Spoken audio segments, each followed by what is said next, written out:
Another question from college students: rape and incest, but particularly how do I respond in love, not just to the argument, but to someone who has been raped?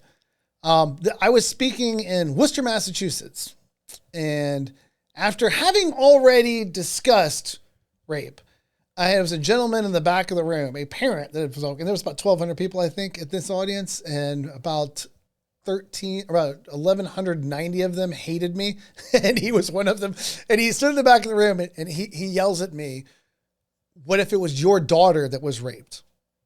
What would you do then?" What's interesting about that was that what he was trying to do was emotionally charge the argument, because he believed that if the emotion of my love were connected to my daughter, that it would yield a different decision.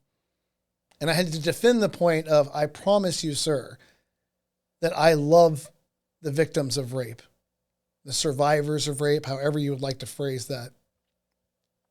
And every conversation I have when the subject of rape comes up, I try to understand it to the lens of, I'm talking to a victim of rape. I'm talking to a survivor. I'm talking to somebody who has endured the moral evil of rape. And so I approach that conversation with that level of sensitivity. But that doesn't impact the moral reflection of taking an innocent human life. So how do I make sure that I'm covering? I always make sure we recognize the moral evil of rape.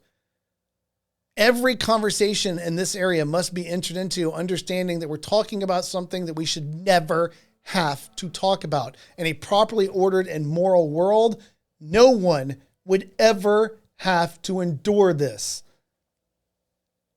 But the moral evil of rape has happened. The moral actions of the rapists have removed easy options from the table.